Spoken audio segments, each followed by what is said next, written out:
Let's talk about some home decor trends or interior trends that I'm loving for the spring and summer.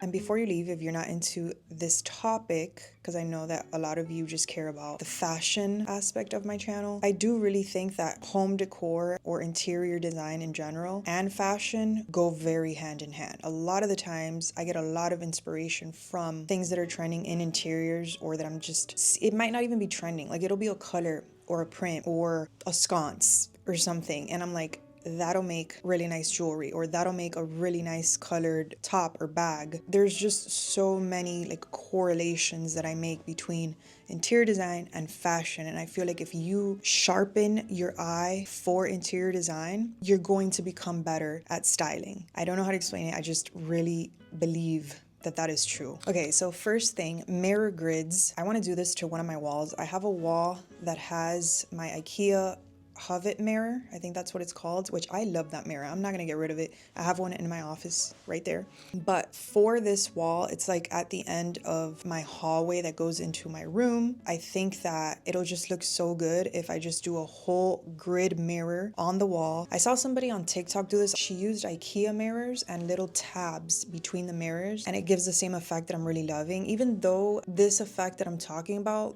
I think they use like aged mirrors. I don't know if there's a way for you to age new mirrors, but I might just do the IKEA one and cut them myself, because I feel like it would be a very easy project to do. Very affordable. I really like this. If you have a wall that's very plain at the end of a hallway, or just kind of like a wall that needs its own moment, I think this is such a beautiful thing to do. Not all of them, but a lot of the trends that I'm going to talk about are very timeless, which I think is very important when you're spending a lot of money on things. This doesn't really matter. This is a perfect example of you can play around with this trend because it's affordable to do. It's not like a very expensive piece of furniture. You can do this on a budget, and if you don't like it later on or you're over it, you can just take it out, which I really, really love. It's why I love mirrors as well. I never get over them. I think they're very classic and they just reflect your design. So your design can change and it's going to be reflected in the mirror. It's not something that, unless it's a very, like those wavy mirrors, I think those are like too trendy. Very simple mirrors, or like these grid mirrors, I think are very timeless. So this one is super trendy, but I think this one reflects in fashion as well. Cow print. I talked about this. I really want to get like a subtle accessory, or like a bag or shoe, just an accessory. I wouldn't get like cow print pants or like a cow print jacket. A fun little accessory to dress up your very simple outfits, but in home decor as well. How I would do it, even though I love everything that I've seen, like from furniture, chairs, accent chairs, if you have the budget for it, or if you find a really good deal secondhand, I think it's so fun to play around with it. You could always reupholster it if you're over it. But the way that I would do it is to just get pillow covers for my throw pillows, like on my couch or something, and just do a cow print there. I think that it looks so cool. You look at it and you're like, that's not necessarily chic, but I think that if done right, having a little accent like this is so fun and can look very chic if done well, and if the print looks legit and high quality and good. Doesn't necessarily have to be expensive, but just like the hair and like the texture of it has to be right. Not something that's like a print, like don't put a cow actual like vinyl print thing in your house. Get something that has texture, or like hair, square or vertical tiles, or those, like, I think they're called bar tiles, the very skinny ones. Those I think are a little bit more trendy, or more, not trendy, just more like mid-century. I don't like things to be too much of anything. I've talked about this before. My personal favorite are the square tiles. I think that there's something so classic about them. They look good with everything. Just tile work anywhere. Like if you buy a house and it has beautiful tile work like this and you're ripping it off, it hurts.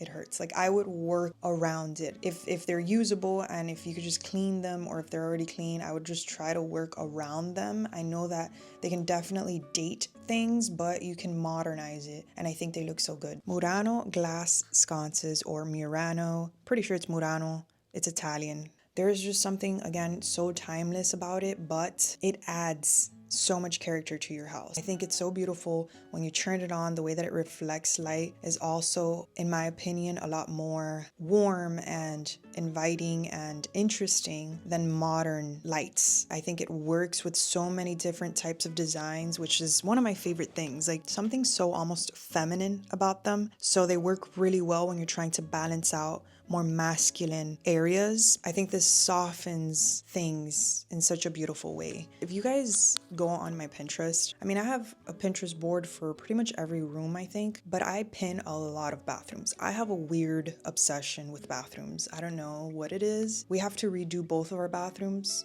eventually, and I know that I'm gonna get decision fatigue because there's just so many different styles that I love. So there's two types that I really love. Moody, like wood paneled walls or wallpaper walls, or just like dark color drenching the whole bathroom with like fun chrome or stainless steel accents, tile work on the floor, just very warm and inviting. Or I'm also really loving fresh, like that's the best way that I can describe it, using interesting stones or interesting marble sinks, or just adding marble in there somewhere, or quartzite, very into quartzite at the moment, and like airy tile work, like these vertical tiles or these square tiles that I talked about, just combining them with the stone, picking out a color from the stone, just like very, you walk in there, there may be like a branch in there somewhere, very airy, but not super like light or modern airy. I'm talking like also inviting, but just a lot more bright than the moody that we talked about. So those are the two types that I'm loving, and I'm trying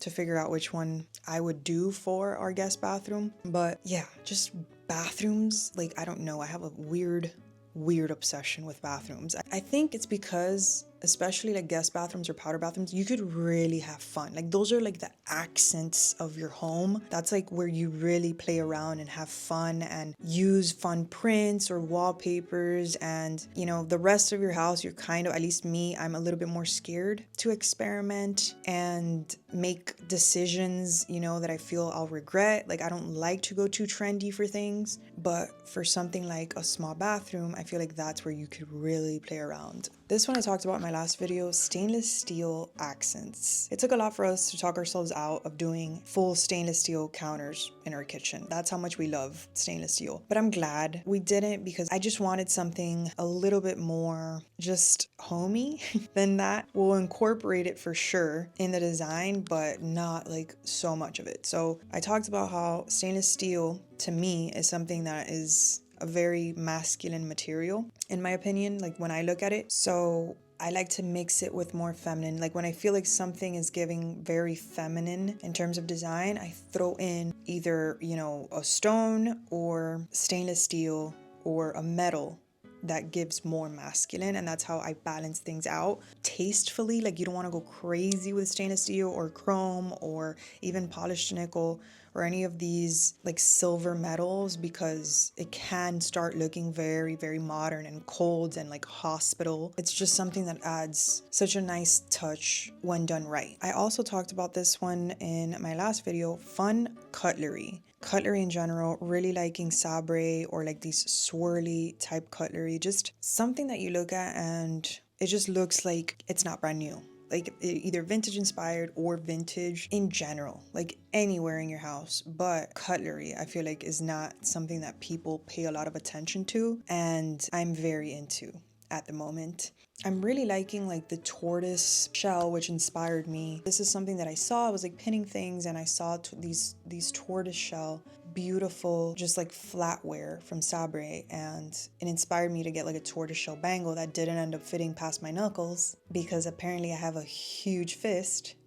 Didn't think I did, but honestly, I think it was made for like a child. It came in a two-piece. One of them was like a silver bangle, which opens like a clamp. That one fit, but the bangle, you had to put it through your fist and it didn't fit at all. So I'm still on the hunt for that. Or the colors of that Sabre comes out with in general are just very beautiful and something that I look at and it inspires me for like accessories and things like that for fashion. So also like the cow print, I talked about how I want a cow print accessory like for fashion styling, and also for stainless steel and just like metal accents in general. You guys know I've talked about my flats and just like jewelry, silver, like these shoes that I have on, you know, giving very much chrome, which I'm into in interior design right now as well. So they just go hand in hand. For me, there's something in my brain that just like correlates them back and forth. Stained or textured glass. I've always loved stained glass. I really want to do something like this for our front door. We need a new front door along with a million other things in this house. Like, it's just never ending, but it's fun. Like, it's fun to take your time with things. And I would really love just like a plain wood door or like carved wood with a fun,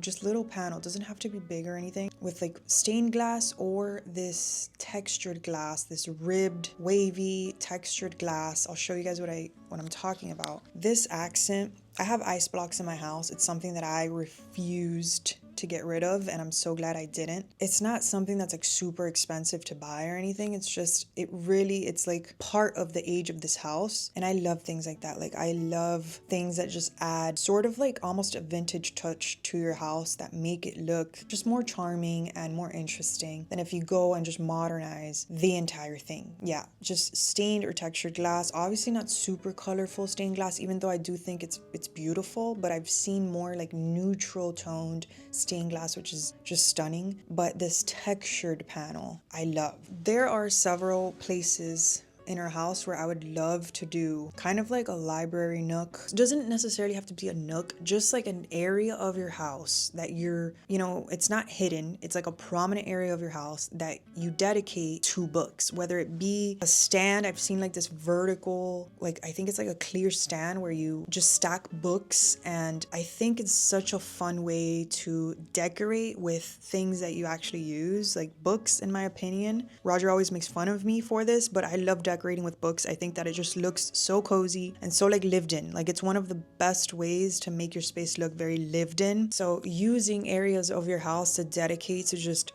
books, I think, is so beautiful. Yeah, there's just something about this that makes your house look so lived in, which is another like favorite thing. It's not on this list, but just like lived in spaces is an art. Like, finding the right balance between lived in, comfy, cozy spaces and also something that is very true to me, which is sort of like minimal and like clean. And it's been a challenge, I'm not gonna lie. Like, it's kind of hard to do, but I'm trying. Kate Zimmerman Turpin, I think that's how you pronounce her last name. Her art, I'm sure you've seen it before. It is so beautiful. I really want to get a piece. I don't even know how much they go for, but I really, really love her art. I made a promise to myself that every single thing that we bring into this house is something that makes me happy when I look at it. Whether it be the color, like my favorite colors are blue and green. My favorite color is emerald, but I love blues and I love greens. And you wouldn't know that because I've just been so afraid to risk things in terms of design because it can get expensive. But I think sprinkling those things here and there, it'll really bring you joy. Like, sprinkling things that you just really love to look at, that is either your favorite color or like your favorite print in something, or whether it's a magazine that you love or a book or an art piece or anything that you look at and it just makes you happy. Like, very bright colors. Like, you don't have to paint a whole wall in this color, but getting an art piece that has these colors, or maybe getting a stone, picking little things here and there, sprinkling it around your house, it'll really help. It'll help your mood. It's something that, you have to live with. You have to, just like the cow print pillows. Like, I know obviously that's a little bit trendier, but it is something that I look at and it like does something. Like, it brings me joy. So I would love to incorporate it somehow with like something small, things like that. Like, every single thing that you bring into your house, whether it takes you a couple months or years to just curate things that bring you joy for real, I think that's the best way to go about decorating your house. Does this speak to me? That's what I like to say. When we were looking for countertops, I made Roger take me to like 12 different places, bless his soul. And I told him while we were going in and out of all these places, nothing speaks to me until finally I found one and it spoke to me. And not just for home, but for your wardrobe and your closet, like shoes, accessories, basics. Like if you have a lot of basics, obviously they're not really gonna do a lot of speaking, but if it's something a little bit trendier or more fun, has to speak to you, has to be something that you look at and it just brings you joy. All of her art is just so stunning. I can't explain it. Not just her pieces, but pieces like this in general. So these colors, simply because they're my favorite colors, but just finding artwork that really makes you happy and that can make a nice statement and still goes with the rest of your decor. So yeah, that's everything for this video. I hope that you guys enjoyed taking a little break from fashion, even though I do think that this goes hand in hand with fashion. But don't worry, next week I will post a fashion related video. But I do hope that you guys enjoyed this, because I really love, this is like my other passion that I never really get to talk about that much. So yeah, I'll see you guys in my next video.